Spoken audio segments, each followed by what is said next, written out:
to load an executable, we will launch the IDEA Pro, IDEA freeware, which in this case we will need to run as administrator. In order to do that, we will right click on it, select run as it after click yes. If you started the IDEA Pro the first time, it will briefly display a screen showing your license information, and immediately after that, you will be presented with this following screen here, and we will choose the new, and we will select the file we will wish to analyze. In this case, it's a simple hello world program, and after that, if you as you can see, we have a portable executable and binary file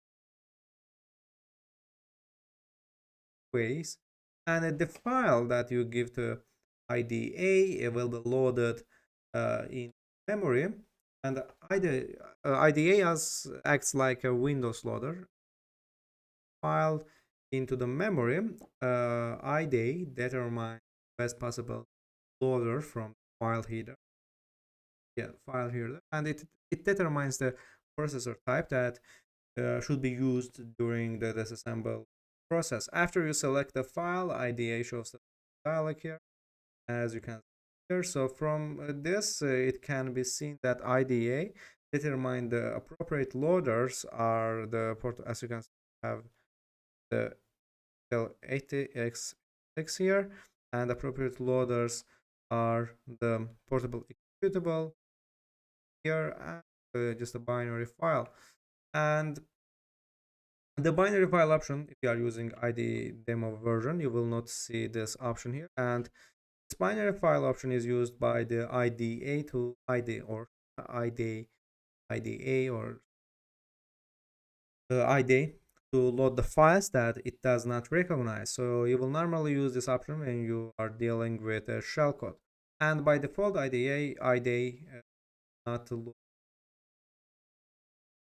load resource section assembly, and by using the manual load checkup here, so as you can see, have manual load resources entries, and if you check this manual load option, you can manually specify the base address where the executable has to be loaded, and the IDE will whether you want section the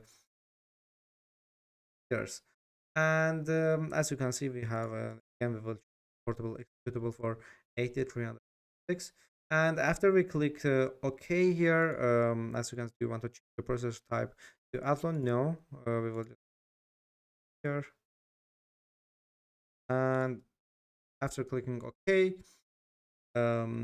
IDA loads the file into memory and disassembles machine code, and here, as you can see, it loaded the WARF debug information. Yes, get as much information pulled here, and click yes here. It might system properties, and as you can see, it's registering, and that's it. And here, after the disassembly, IDA per IDA performs an initial analysis, identify the compiler, function arguments, local variables, library functions, and their parameters. And let's actually count this, and that's it here. And once the executable has been loaded, you will take into the IDE desktop, showing the disassembled output of the program. And the IDE desktop integrates the features of many common static analysis tools into a single interface. And this section will give you an understanding of the IDE desktop and its various windows. And this you can see here, the IDE desktop, called IDE desktop after load, and you will see that time after load an executable file, and the IDE desktop contains different multiple tabs like IDE view A, hex view, and so on. And clicking each tab brings up a different window here. As you can see, we have tabs here: EXIF, structures, and imports, exports, and you can select one of them as ID with A. Also have the structures here, imports here. Now we are the structures.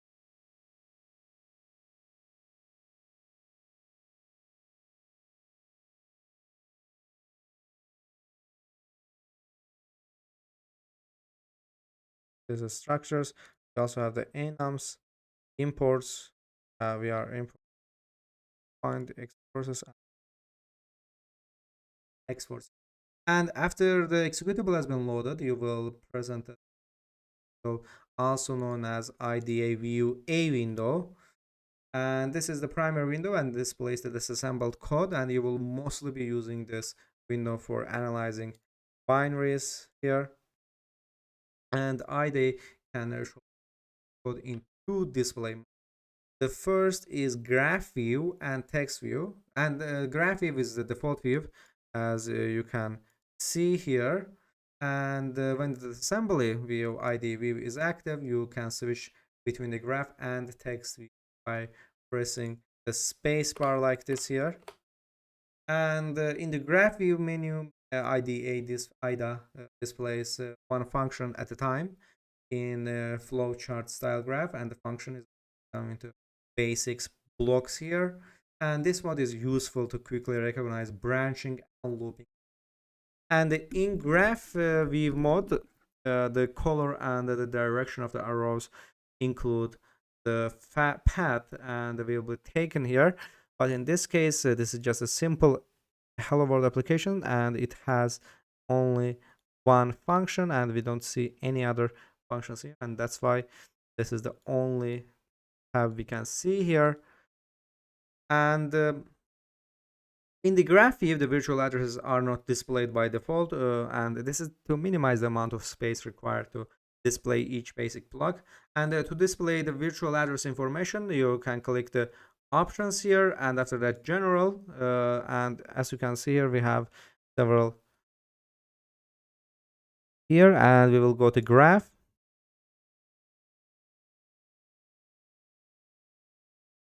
And as you can see, instead of going to graph, we can also change it from here, display disassembly lamp parts, and we will enable this, check this out, and we will click on OK. And as you can see here, now we are seeing this binaries here and hex values here.